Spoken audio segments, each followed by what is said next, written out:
Halo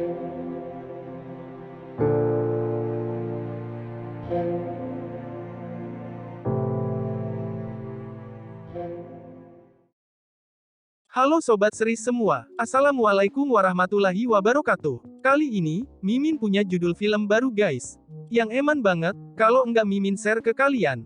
Ceritanya, tentang perjuangan seorang ayah disabilitas, yang ingin merawat puterinya sendiri, namun, malah diserang dengan banyak masalah.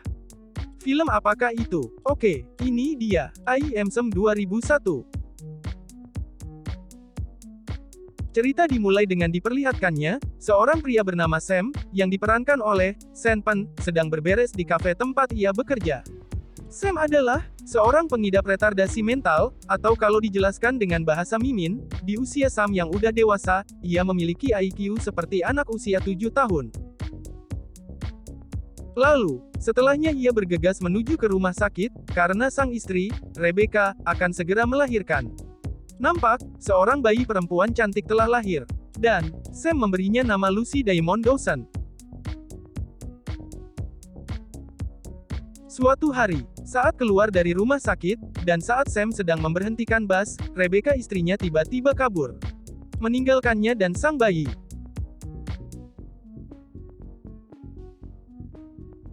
Sejak keminggatan Rebecca, emak gila yang ninggalkan suami dan anaknya yang baru lahir, kehidupan Sam jadi semakin sibuk. Ia harus mengurus baby Lucy all the time, ditambah lagi, Sam sama sekali enggak paham soal bagaimana mengurus bayi. Dan, di suatu malam buta, baby Lucy menangis dengan sangat kencang, hingga sampai terdengar ke tetangga di seberang jendela apartemennya. Tetangganya itu pun menelepon Sam, dan menanyakan perihal sang bayi, kenapa kok nangis terus. Dan akhirnya, tetangganya tersebut, yang bernama Annie, menyuruh Sam membawa baby Lucy ke apartemennya. Di sana, Sam diberi sedikit ilmu tentang bagaimana merawat bayi, dan menjadwal makan baby Lucy agar enggak nangis melulu. Dan, yaps, Sam pun mulai memahami baby Lucy. Sedikit banyak, Sam sudah bisa mulai mengasuh baby Lucy. Bukan hanya itu, selain ia disupport oleh Annie sang tetangga, Sam juga disupport sahabat-sahabatnya, yang juga mengidap disabilitas, sama seperti Sam. Pokoknya, mereka sangat menyayangi baby Lucy.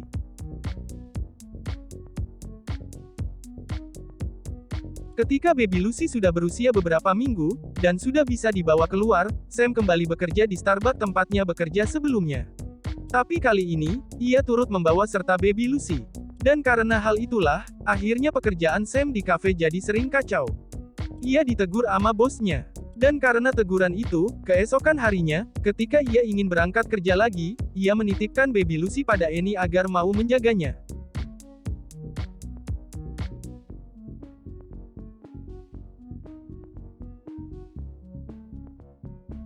Lucy tumbuh menjadi anak yang sangat cerdas di usianya. Dan, ia juga mampu memahami, juga menghadapi ayahnya, yang menderita retardasi mental. Ada banyak pertanyaan dari Lucy, yang enggak mampu Sam jawab karena keterbatasannya. Dan karenanya, Sam meminta maaf pada Lucy. Namun di luar dugaan, si kecil Lucy mampu berbesar hati dan membesarkan hati sang ayah, agar enggak merasa enggak berguna. Pada suatu hari, Sam dan para sahabatnya, pergi ke toko sepatu, untuk keperluan sekolah Lucy. Semua sahabatnya berpendapat, namun, Lucy dengan bijaksana, mengatakan, bahwa ia telah memilih sepatu yang ia inginkan.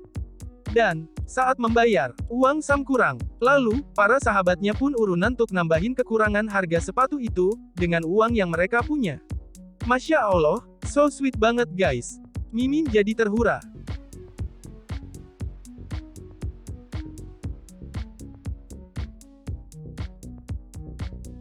Hubungan emosional antara Sam dan Lucy semakin membaik. Semua bisa mereka atasi berdua. Namun, semua berubah ketika Lucy sudah menginjak usia sekolah, sekitar 6 tahun. Lucy mulai menyadari bahwa ayahnya berbeda dengan ayah-ayah yang lain. Teman-temannya juga mulai mengejek Lucy dengan mengatakan bahwa Sam adalah ayah keterbelakangan mental. Saat itu, Lucy pun menjadi malu dengan kondisi ayahnya, dan mulai khawatir, jika suatu saat, dia akan lebih pintar daripada ayahnya. Kondisi ini, menjadi semakin buruk, ketika pihak sekolah, menyadari mengenai, apa yang Lucy rasakan, lewat lukisannya. Dan, Dewan Sekolah pun memanggil pihak Departemen Layanan Anak, dan Keluarga, untuk menangani permasalahan Lucy. Dan, sejak itu pun, Lucy mulai belajar untuk melindungi sang ayah. Hal ini terlihat di salah satu adegan, ketika Lucy memutuskan untuk berhenti belajar, agar ia tidak lebih pintar dari sang ayah. Lucy mengatakan, ia tidak ingin membaca jika ayahnya enggak bisa.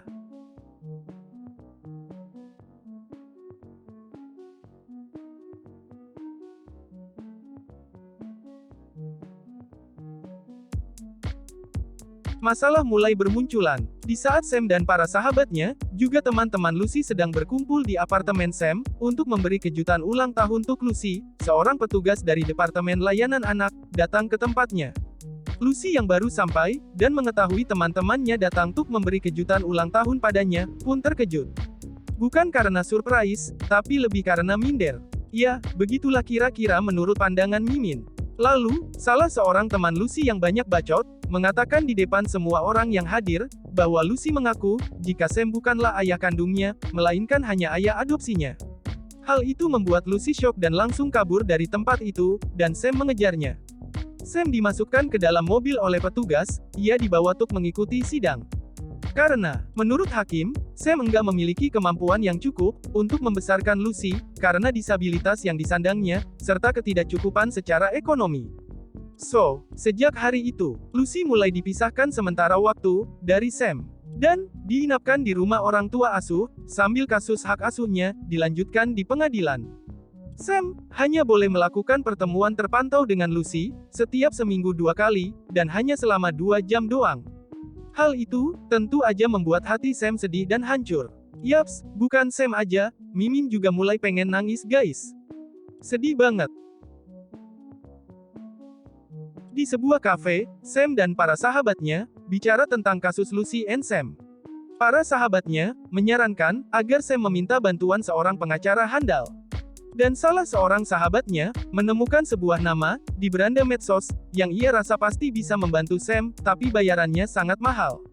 Namun sahabatnya yang lain, mengatakan jika Sam enggak perlu memikirkan biayanya, yang terpenting usaha dulu supaya Lucy bisa balik di tengah-tengah mereka.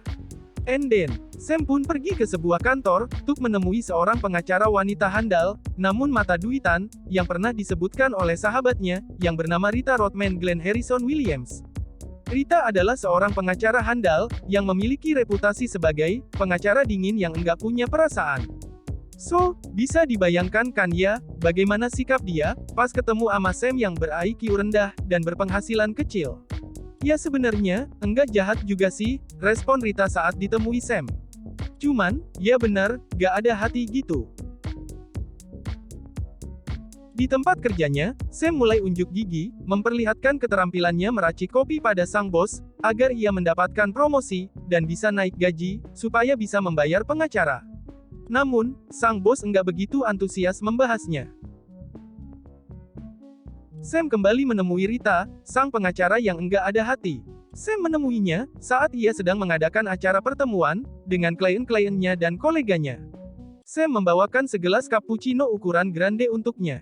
Dan menanyakan perihal tawaran Rita, yang akan mencarikan bantuan pengacara lain, yang bisa menyelesaikan kasus Sam. Namun, karena memang ucapan Rita sebelumnya cuman basa-basi busuk, ya jelas dijawab omong kosong lagi sama dia.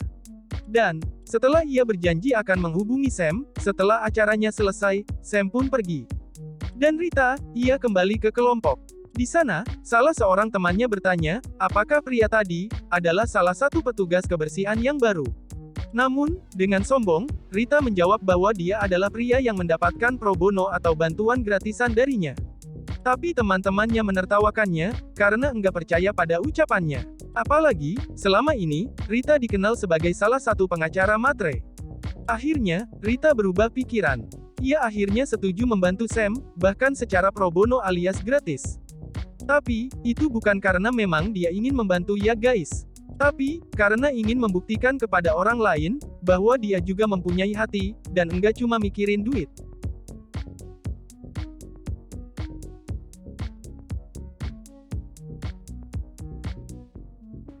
Next, scenes berpindah ke kantor seorang psikolog.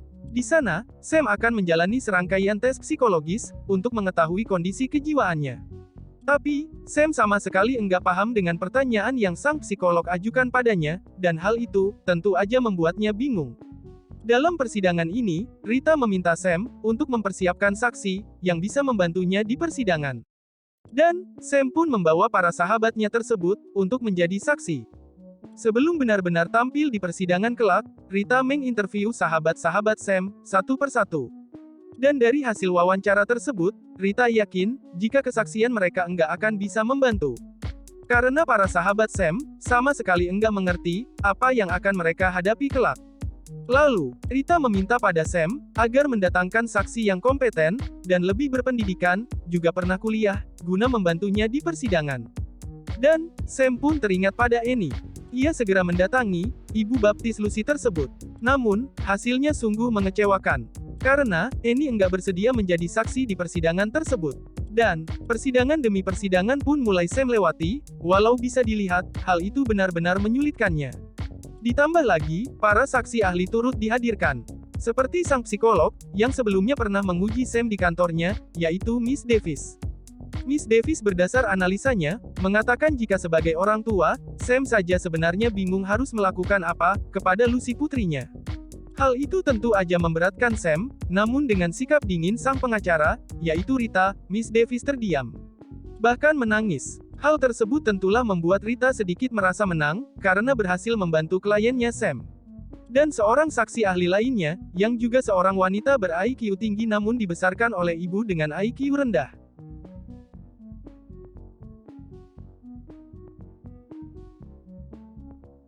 Setelah persidangan, Sam menemui putrinya Lucy. Mereka mengobrol banyak di sesi itu, namun waktu pertemuan berakhir. Lalu Lucy meminta izin pada si penjaga, jika ia ingin buang air kecil. Di sela waktu buang air kecilnya, Lucy melarikan diri. Ia berbohong kepada ayahnya, jika ibu penjaga memberinya waktu lebih, untuk bermain ke taman. Lucy lalu naik bus, mengajak ayahnya pergi ke taman untuk bermain. Namun, saat bus melewati taman, Lucy tidak memberhentikan busnya. Ia sengaja melakukan itu, karena ia ingin mengajak sang ayah kabur, dan memulai hidup baru bersamanya. Namun, Sam malah bimbang, antara ia menginginkan itu juga, dan ia enggak mau melanggar aturan pengadilan.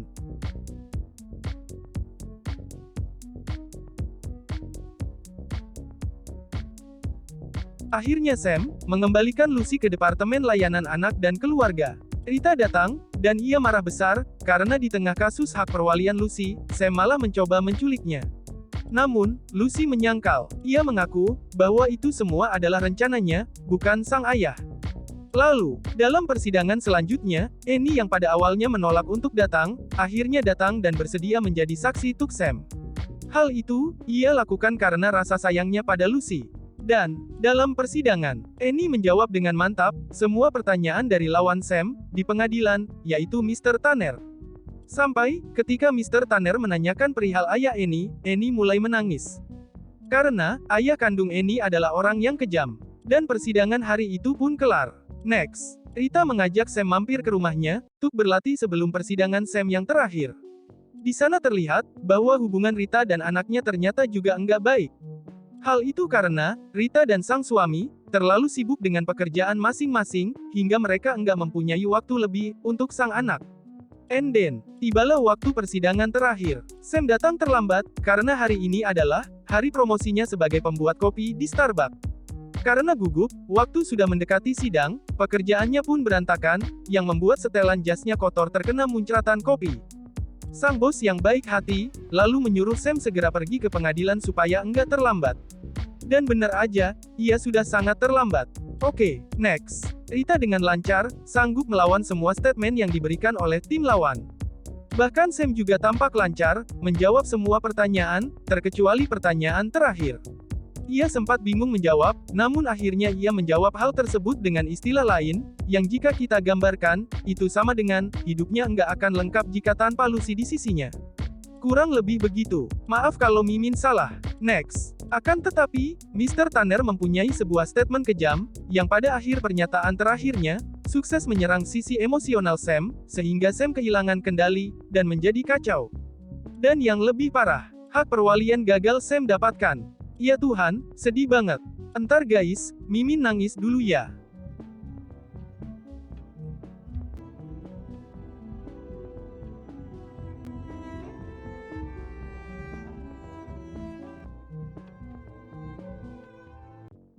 suatu hari, Sam datang menemui Lucy di kediaman barunya. Ia mengintip dari balik pepohonan, dan ia melihat Lucy sedang duduk melukis berdua dengan ibu barunya di taman depan rumahnya. Di situ, Sam salah paham. Ia mengira Lucy sudah bahagia di sana dan sudah bisa melupakan dirinya. Ia merasa ia sudah enggak dibutuhkan lagi.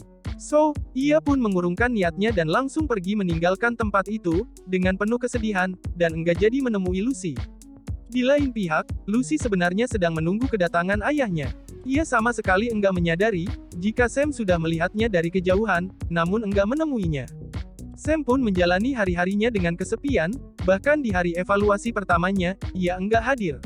Tentu aja, Rita sang pengacara ngamuk-ngamuk. Rita mengatakan pada Sam, bila sebenarnya ia masih bisa mengambil hak asuh Lucy kembali. Asal, Sam mempunyai pekerjaan yang layak, supaya bisa memberi nafkah Lucy, juga untuk membeli sebuah apartemen, yang layak untuk putrinya tersebut. Namun Sam mengatakan, jika saat ini Lucy sudah enggak membutuhkannya lagi. Lucy sudah bahagia hidup di rumah yang bagus, milik orang tua barunya.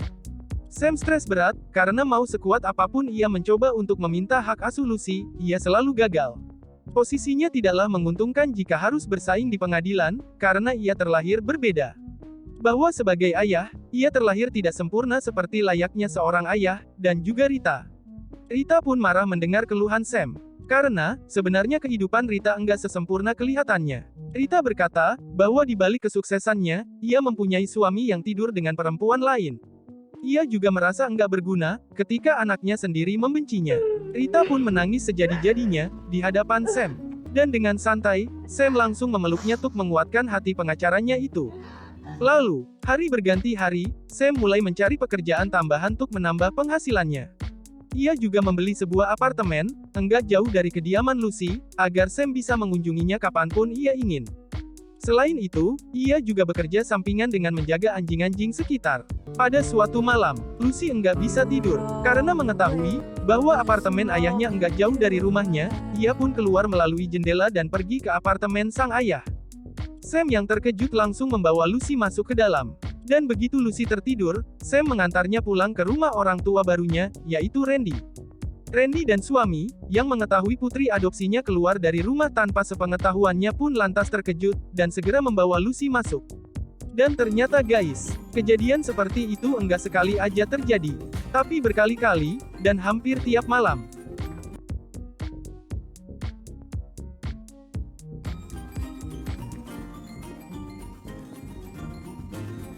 Hingga pada suatu malam, saat Lucy hendak keluar memanjat jendelanya lagi, ia kaget, karena jendelanya sudah diberi besi pelindung. Enggak habis akal, Lucy pun turun ke bawah dan membuka pintu rumahnya, namun, kunci bagian atas, terlalu tinggi untuknya. So, ia pun batal ke apartemen ayahnya malam itu. Tapi, saat Lucy berbalik, di meja makan telah duduk Randy, ibu adopsi Lucy dengan satu piring kudapan dari cafe IHOP.